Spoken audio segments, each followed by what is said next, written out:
بلکہ میں تو اس فکر میں رہتا ہوں کہ پتہ نہیں قبر میں رکھنے کے بعد اگر حضور تشریف لائیں تو ہم چہرہ ملا پائیں گے کہ نہیں ملا پائیں گے. کہیں میرے آقا یہ سوال نہ کر لیں تو اسی ملک سے آ رہا ہے جہاں میرے اوپر فلم بنائی جا رہی تھی.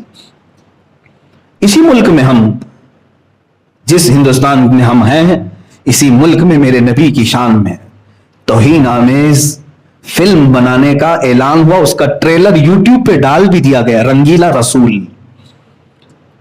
کیا یہ ہم سب کو نہیں معلوم؟ میرے نبی کو رنگیلا کہہ کر کے فلم بنانے کا اعلان تک کر دیا گیا. 25 کروڑ مسلمان، ان میں بہتوں کے لیڈر بھی ہیں، بہت سارے سیاست میں بھی ہیں، لیکن ان کو کفار و مشرکین کی گود میں بیٹھنے کے علاوہ کوئی کام نہیں ہے. ان کی ہاں میں ہاں ملاتے ہوئے رہ گئے، مگر میری نبی کی عظمت پر کوئی بات کرنے والا نہیں آیا. اکا دکا ہوں گے الا ماشاء اللہ، میں سب کی بات نہیں کر رہا ہوں، لیکن یاد رکھنا اب اللہ ہم پر ذلت کو مقرر کر دے گا. یہ میرا میسج یاد رکھنا. وجہ یہ ہے کہ تم نے اپنی زندگی کو اہمیت دے دی، نبی کی ذات کو کوئی اہمیت نہیں دیتے ہو. تمہارے اوپر اگر کچھ ہو جائے تو تم آسمان سر پر اٹھا لیتے ہو، لیکن رسول پاک کی ذات کے لیے تم میں سے کوئی کھڑے ہونے کو تیار نہیں ہوتا.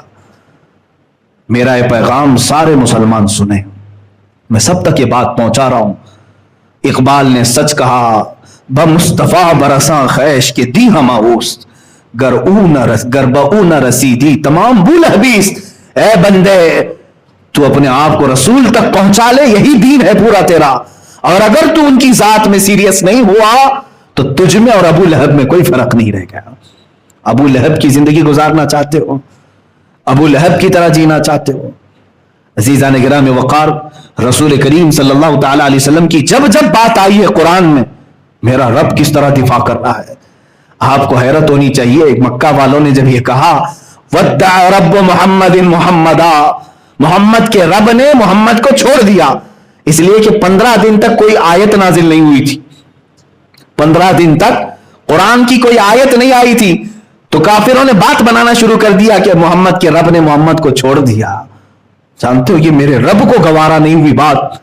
جواب میں پوری سورہ نازل فرما دی، وَالضُّحَىٰ وَاللَّيْلِ إِذَا سَجَىٰ مَا وَدَّعَكَ رَبُّكَ وَمَا قَلَىٰ. میرے نبی کے چہرے کی قسم، چہرے وَالضُّحَىٰ کی قسم جو صبح کے سورج کی طرح چمکتا ہے، ان کی زلفوں کی قسم، ما ودعک ربک وما قلا. اے نبی، نہ آپ کے رب نے آپ کو چھوڑا ہے اور نہ کچھ کم کیا ہے. وللآخرۃ خیر لک من الاولی، بلکہ اے رسول آپ کی ہر آنے والی گھڑی اللہ نے پہلے سے بہتر بنائی ہے. اللہ دفاع کر رہا ہے، ڈیفنس کر رہا ہے. تم اگر کوئی بھی بولو گے قرآن کی آیت نازل ہوگے. لوگوں نے کہا نبی کے بیٹے کے انتقال کے بعد ان کی اب نسل کٹ گئی، ابتر ہے. اب یہ ابتر کہتے جس کی نسل کٹ گئی. حضور کو جب کسی نے تانا مارا تو اللہ نے آیت نازل کی، بلکہ پوری سورہ انا اعطیناک الکوثر فصل لربک وانحر ان شانئک هو الابتر. اے نبی، ہم نے تو آپ کو کوثر عطا کیا ہے، خیر کثیر عطا کیا ہے. آپ اٹھیں اپنے رب کی عبادت کریں، قربانیاں کریں. اور آپ کو جس نے دشمن نے کہا کٹی ہوئی نسل، اللہ فرماتا ہے ان شانئک هو الابتر. اے محبوب، آپ کا دشمن کٹی ہوئی نسل کا ہے، آپ نہیں. اور میرے مولا نے سچ فرمایا، پوری دنیا کے خطے میں گھوم کر کے دیکھ لو، ہر علاقے میں سادات کہیں نہ کہیں نظر آئی جائیں گے. میرے نبی کی آل ہر جگہ ہے. لیکن بتاؤ ابو لہب کا بیٹا کہاں ہے آج؟ اس کی اولاد کہاں ہے جس نے کہا تھا حضور کو کہ ان کی نسل کٹ گئی؟ جب جب میرے نبی کونین صلی اللہ علیہ وسلم پر کسی نے انگلی اٹھائی، اللہ تعالیٰ نے فوراً آیت نازل کر دی. ابو لہب نے کہا تھا حضور نے جب سب کو جمع کیا، کہا میں اللہ کا آخری رسول ہوں، اللہ ایک ہے، تم سب یہ بتوں کو چھوڑ دو. اس نے کھڑے ہو کر کے کہا تھا تبن لک یا محمد، اے محمد تمہارے ہاتھ برباد ہو جائیں، معاذ اللہ، کیا تم نے اس لیے ہم کو جمع کیا؟ یہ کہہ کر کے نکلا، پہلی گالی دیا تھا اس نے. حضور کو اس وقت تک کسی نے بھی برے جملے نہیں کہے تھے، کیونکہ 40 سال تک حضور کے اخلاق پر کوئی بات کرنے والا نہیں تھا. پہلی مرتبہ ابو لہب نے جب یہ کہا تبن لک یا محمد، معاذ اللہ رب العالمین، اے محمد تمہارے ہاتھ خراب ہو جائیں، فلاں ہو جائیں، معاذ اللہ. جانتے ہو رب تعالیٰ خاموش نہیں، اللہ نے پوری سورہ نازل کر دی. تبت یدا ابی لہب وتب، ابو لہب کے دونوں ہاتھ برباد ہو جائیں، ہمیشہ کے لیے تہس نہس ہو جائیں. اور پوری سورہ اس کی مذمت میں نازل کر دی. ایک بار ابو لہب نے میرے نبی سے کہا ہوگا، لیکن رب نے قرآن میں اتار کر کے کروڑوں مسلمانوں کی زبان سے اس کی مذمت کرائی اور قیامت تک کرتے رہیں گے. جب جب تبت یدا پڑھتے رہیں گے ابو لہب پر لعنت ہوتی رہے گی. یہ میرے نبی کی عظمت کو قرآن نے یوں کہا ہے. جب کبھی کوئی گالی دے اللہ رب العزت ڈیفنس میں آ گیا، رب تبارک و تعالیٰ دفاع میں آ گیا. ایک بات یاد رکھنا، جو نبی کی عزت اور عظمت پر پہرا دینے کے لیے کھڑا ہوتا ہے وہ اپنے رب کی سنت پر کھڑا ہو رہا ہے، وہ اپنے مولا کی سنت پر آ رہا ہے کہ اللہ تعالیٰ گوارا نہیں کرتا اپنے نبی کی شان میں توہین. میں تو امتی ہوں، کیسے برداشت کروں. مجھے وہ بات یاد آتی حضرت خباب رضی اللہ تعالیٰ عنہ. اللہ اللہ، مکہ مکرمہ کے ظالموں نے گھیر کر کے ایک صحابی کو سولی پر چڑھا دیا تھا. سارے لوگ جمع تھے، پتھر مار رہے تھے، اور جب باندھا گیا ان کو کھمبے سے تو ان کے ناخنوں کو پکڑ سے کھینچا، ان کی ناک کو کاٹا، کان کو کاٹا، ہونٹ کاٹے، مسلا کر دیا، ان کی آنکھوں میں سلائیاں پھیر دی. اور اس کے بعد کسی نے پکار کر کہا، اے خباب، اے خبیب، کیا ہی اچھا ہوتا کہ تمہاری جگہ محمد ہوتے اور تم آرام کر رہے ہوتے. انہی کی وجہ سے تو تم یہاں تک پہنچے ہو، اتنی سزا ہو رہی ہے، سب کٹ گیا ہے، خون جاری ہے. مجال ہے کہ وہ سن کر کے خاموش رہے ہو. اسی سولی کے پھندے پر ہی چلانے لگے، اے خبردار میرے نبی کے بارے میں بولنے والوں، میرے جسم کے ٹکڑے ٹکڑے کر لو، میں گوارا کروں گا. میرے نبی کے تلووں میں کانٹا بھی چبھے، خباب کو برداشت نہیں ہوگا. بمصطفیٰ برساں خیش کے دی ہم آہوس، اپنے آپ کو نبی تک پہنچا دو. دین پورا وہی ہے، دین پورا وہی ہے. صحابہ نے ہمیں یہی سکھایا ہے. آج تم اپنے لیے جی رہے ہو، اپنے مفاد کے لیے، اپنے مقاصد کے لیے، اپنے مطالب کے لیے. ہم اسی کے تو رہ گئے. اسی لیے میرے مرشد نے کہا تھا، بلحوث سن سیم و زر کی بندگی اچھی نہیں. بلحوث کہتے ہیں خواہشات کا پجاری. بلحوث سن سیم و زر کی بندگی اچھی نہیں، ان کے در کی بھیک اچھی، سروری اچھی نہیں. ان کے در کی بھیک لے لو، یہ چلے گا، سروری اچھی نہیں. بادشاہ بننے میں تمہیں کیا رہ جائے گا، یہ تاج اچھالے جائیں گے. ایک بار نبی کی غلامی میں آ کر کے دیکھو، قیامت تک تمہیں امر کر دیا جائے گا، زندہ رکھ دیا جائے گا. لوگوں کے دلوں میں مولا تعالیٰ تمہاری ایسی عظمت بٹھاتا ہے کہ تم پھر یادوں میں کبھی نہیں مرو گے. ایک بار ان کے ہو کر کے تو دیکھو. اپنے آپ کے لیے جینا، سیلفش ہو کر کے جینا، اس کو چھوڑو. ابھی ابھی ماضی میں ہم نے دیکھا پاکستان کی سرزمین پر ایک عاشق رسول کا جنازہ، امیر المجاہدین قبلہ خادم حسین رضوی رحمۃ اللہ علیہ. 8 دن ہوئے ہوں گے، 8-10 دن، پچھلے جمعہ انتقال ہوا. ایک ایسے عالم دین، بڑی سادی زندگی گزارنے والا، صرف 54 سال کی عمر، حافظ قرآن اور ایک مسجد کے امام، بس اس کے علاوہ ان کا کچھ بھی بڑا سٹیٹس نہیں تھا. ایک مدرسے کے مدرس تھے، پڑھاتے تھے. پڑھاتے ہوئے اس کے بعد ہوا یہ کہ مسجد کی نوکری بھی چھوٹ گئی. لوگ کہاں چھوڑتے ہیں، اماموں کے پیچھے تو پڑ ہی جاتے ہیں. کہتے تو ہیں نماز میں پیچھے اس امام کی، نماز پھیرنے کے بعد میں جا کر کے پوری زندگی کے پیچھے پڑ جاتے ہیں. اکثر اماموں کے ساتھ ہے. علامہ خادم حسین رضوی رحمۃ اللہ تعالی علیہ کے ساتھ بھی یہی ہوا.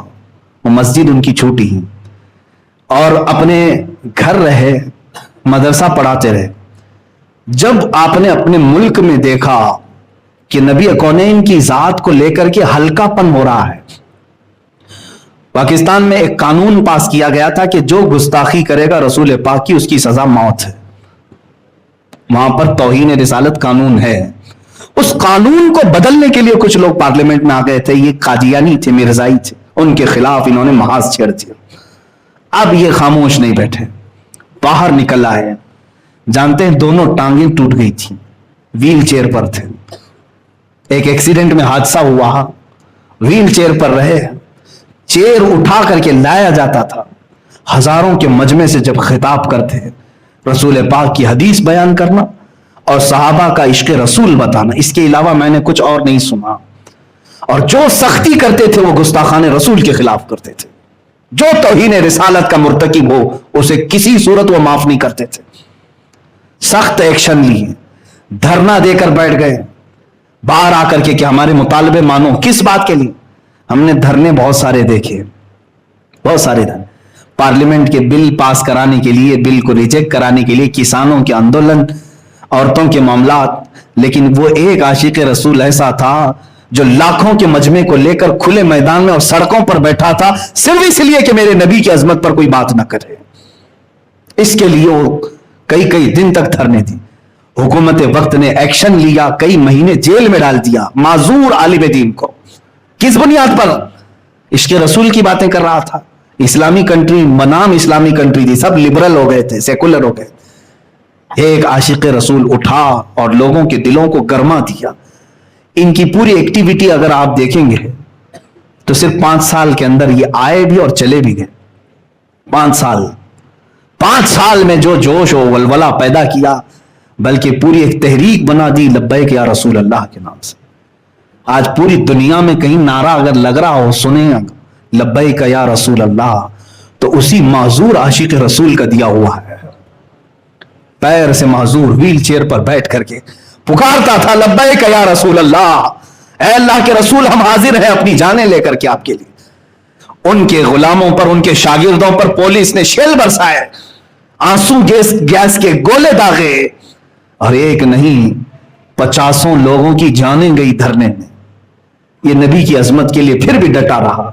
جانتے ہیں آخری وقت, 8 دن پہلے 104 ڈگری بخار ہے اور نومبر کی ٹھنڈیاں ہیں.